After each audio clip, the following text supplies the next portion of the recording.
محض زبان سے کلمہ پڑھ لینا نجات کے لیے کافی نہیں۔ یہ بات بھی قابل غور ہے کہ اس حدیث میں حضرت محمد صلی اللہ علیہ وسلم اور حضرت عیسیٰ علیہ السلام دونوں کو اللہ تعالیٰ کے بندے اور رسول کہا گیا ہے۔ یہ بات بھی قابل پہچان ہے کہ ہر چیز اللہ تعالیٰ کے حکم سے پیدا ہونے کی وجہ سے اس کا کلمہ ہے، تاہم یہاں خصوصی طور پر حضرت عیسیٰ علیہ السلام کو اللہ تعالیٰ کا کلمہ کہا گیا ہے۔ اگرچہ روح اللہ تعالیٰ کی مخلوق ہے، تاہم حضرت عیسیٰ علیہ السلام کے متعلق خصوصی طور پر معلوم ہوا کہ انہیں اللہ تعالیٰ کی روح قرار دیا گیا ہے۔ جنت اور جہنم پر ایمان لانے کی اہمیت اور فضیلت بھی معلوم ہوتی ہے۔ اس تفصیل سے حضرت عبادہ رضی اللہ عنہ کی حدیث میں علی ما کان من العمل کا معنی بھی متعین ہو جاتا ہے کہ انسان کے جنت میں جانے کے لیے اس کا صاحب توحید ہونا شرط ہے۔ قیامت کے روز اعمال تولنے کے لیے جو میزان قائم کی جائے گی اس کے بھی دو پلڑے ہوں گے۔ اس حدیث میں اللہ تعالیٰ کے لیے الوجہ کا لفظ استعمال ہوا ہے جس کے معنی چہرے کے ہیں، یعنی یہ ایمان لانا ضروری ہے کہ اللہ تعالیٰ کا چہرہ ہے، البتہ لیس کمثلہ شیء کی روح سے ہم اس کی کیفیت سمجھنے سے قاصر ہیں۔ حقیقی محب بلا حساب جنت میں جائے گا۔ ارشاد الہی ہے، ان ابراہیم کان امۃ قانتا للہ حنیفا ولم یک من المشرکین۔ بے شک حضرت ابراہیم علیہ السلام لوگوں کے لیے پیشوا، اللہ تعالیٰ کے فرمانبردار اور یکسو و مشرکین میں سے نہیں تھے۔ والذین هم بربهم لا یشرکون۔ اور اہل ایمان وہ ہیں جو اپنے رب کے ساتھ کسی کو شریک نہیں ٹھہراتے۔ سعید بن عبد الرحمن رحمۃ اللہ علیہ کہتے ہیں کہ میں ایک دفعہ سعید بن جبیر رضی اللہ عنہ رحمۃ اللہ علیہ کے پاس حاضر تھا کہ انہوں نے کہا، گزشتہ رات روشنے والا ستارہ تم میں سے کسی نے دیکھا؟ تو میں نے کہا، میں نے پھر ساتھ ہی یہ بھی کہہ دیا کہ میں اس وقت نماز میں مشغول تھا، بلکہ مجھے کسی چیز نے ڈس لیا تھا۔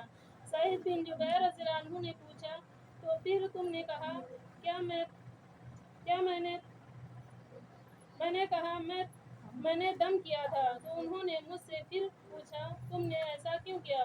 تو میں نے جواب میں کہا کہ ہمیں شعبی رحمۃ اللہ علیہ نے ایک حدیث بیان کی، اس کی بنا پر میں نے دم کیا تھا۔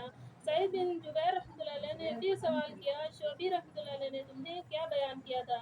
میں نے جواب دیا کہ انہوں نے ہمیں برائدہ بن حصیب رضی اللہ عنہ سے مروی ایک حدیث بیان کی کہ لا رقیۃ الا من عین او حمۃ، نظر بد اور کسی زہریلی چیز کے کاٹنے کے سوا کسی اور صورت میں دم نہیں۔ یہ سن کر سعید بن جبیر رحمۃ اللہ علیہ نے کہا، جس نے جو سنا پھر اس پر عمل کیا، اس نے بہت ہی اچھا کیا۔ البتہ ہمیں ابن عباس رضی اللہ عنہ نے حضرت صلی اللہ علیہ وسلم کی یہ حدیث سنائی، میرے سامنے بہت سی امتیں پیش کی گئیں، میں نے دیکھا کہ کسی نبی کے ساتھ بہت بڑی جماعت ہے اور کسی کے ساتھ ایک دو آدمی ہیں، اور میں نے ایک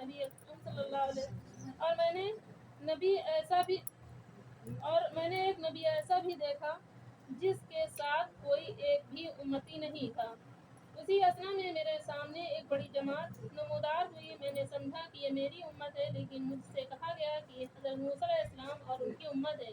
پھر میں نے ایک اور بہت بڑی جماعت دیکھی، مجھے بتایا گیا کہ یہ آپ صلی اللہ علیہ وسلم کی امت ہے، اور ان میں 70,000 افراد ایسے ہیں جو بغیر حساب اور بغیر عذاب کے جنت میں داخل ہوں گے۔ اتنی بات فرمانے کے بعد حضرت صلی اللہ علیہ وسلم اٹھے اور گھر تشریف لے گئے۔ صحابہ اکرام رضی اللہ عنہ خوش نصیب 70,000 افراد کے بارے میں قیاس آرائیاں کرنے لگے۔ بعد نے کہا، شاید یہ وہ لوگ ہیں جو رسول صلی اللہ علیہ وسلم کی صحبت سے فیض یاب ہوئے ہیں، اور بعد نے کہا شاید یہ وہ لوگ ہیں جو عہد اسلام میں پیدا ہوئے ہیں اور انہوں نے اللہ کے ساتھ کسی کو شریک نہیں ٹھہرایا۔ اس کے علاوہ انہوں نے کچھ اور باتیں بھی ذکر کی۔ اتنے میں حضرت صلی اللہ علیہ وسلم تشریف لے آئے تو صحابہ اکرام رضی اللہ عنہ نے آپ صلی اللہ علیہ وسلم کو اپنی آراء سے آگاہ کیا۔ آپ صلی اللہ علیہ وسلم نے فرمایا، یہ وہ لوگ ہیں جو نہ دم کرواتے ہیں، نہ علاج کی غرض سے اپنے جسم کو داغتے ہیں، نہ بدخوالی لیتے ہیں، اور وہ صرف اپنے پروردگار پر ہی توکل کرتے ہیں۔ یہ سن کر عکاشہ بن محسن رضی اللہ عنہ کھڑے ہوئے اور عرض کی اللہ کے رسول صلی اللہ علیہ وسلم یہ دعا فرمائیں کہ اللہ تعالیٰ مجھے ان میں سے کر دے۔ آپ صلی اللہ علیہ وسلم نے فرمایا تو ان میں سے۔ اس کے بعد ایک دوسرا شخص کھڑا ہوا اور عرض کی اے اللہ کے رسول صلی اللہ علیہ وسلم میرے لیے بھی دعا فرمائیں کہ اللہ تعالیٰ مجھے بھی ان میں سے کر دے۔ آپ صلی اللہ علیہ وسلم نے فرمایا اس دعا میں عکاشہ رضی اللہ عنہ تم پر سبقت لے گئے۔ اس روایت کو بخاری مسلم کے الفاظ مسلم کے ہیں، البتہ بخاری کے الفاظ مختصر بھی ہیں اور مفصل بھی۔ ترمذی اور نسائی نے روایت کیا ہے۔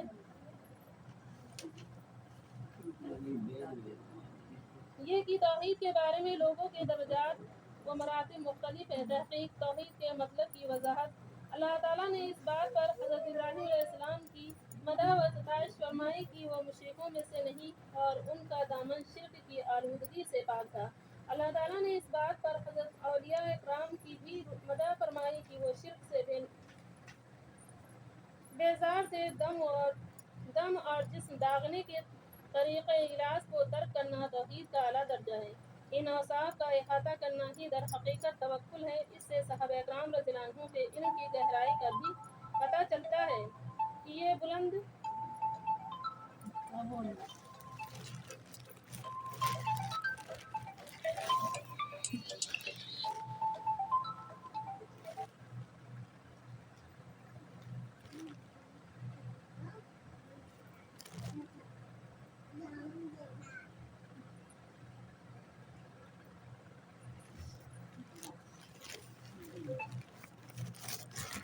قیادت موسیٰ علیہ السلام اور ان کی امت کی فضیلت بھی عیاں ہوتی ہے۔ حضرت صلی اللہ علیہ وسلم کے سامنے تمام امتیں پیش کی گئی۔ ہر امت کو اپنے اپنے نبی کے ساتھ علیحدہ علیحدہ اٹھایا جائے گا۔ دعوت انبیاء کو بالعموم تھوڑے لوگوں نے قبول کیا۔ جس نبی کی دعوت پر ایک شخص بھی ایمان نہ لایا وہ اکیلا ہی آئے گا۔ اس علم کا فائدہ یہ ہے کہ کثرت تعداد پر مغرور اور قلت تعداد پر پریشان نہیں ہونا چاہیے۔ نظر بد اور زہریلے جانور کے کاٹنے کا دم کرنا جائز ہے۔ سعید بن جبیر رحمۃ اللہ علیہ کے قول قد احسن من انتہى الی ما سمع، یعنی جس نے اپنی شناخت کے مطابق عمل کیا اس نے اچھا کیا۔ سلف صالحین کے علم گہرائی کا پتہ چلتا ہے۔ نیز یہ بھی معلوم ہوا کہ پہلی حدیث دوسری حدیث کے خلاف نہیں۔ سلف صالحین ایک دوسرے کی بیجا تعریف و ستائش سے پرہیز کیا کرتے تھے۔ حضرت صلی اللہ علیہ وسلم کا حضرت عکاشہ رضی اللہ عنہ سے یہ فرمانا کہ انت منہم، کہ تو ان میں سے ہے، آپ صلی اللہ علیہ وسلم کے نبی ہونے کے دلائل اور نشانیوں میں سے ایک دلیل اور نشانی۔ اس حدیث سے حضرت عکاشہ رضی اللہ عنہ کی فضیلت بھی معلوم ہوئی۔ اس سے یہ بھی معلوم ہوا کہ بوقت ضرورت تصریح کی بجائے اشارے کنایہ بھی گفتگو کرنا جائز ہے۔ حضرت عکاشہ رضی اللہ عنہ کے بعد دعا کی درخواست کرنے والے شخص کو احسن انداز میں بٹھا دینے سے یہ بات ثابت ہوتی ہے کہ حضرت صلی اللہ علیہ وسلم احسن اخلاق کے مالک تھے۔ آخر میں اللہ تعالیٰ سے دعا ہے کہ اللہ تعالیٰ ہمیں شرک آلودہ جیسی چیزوں سے پرہیز کرنے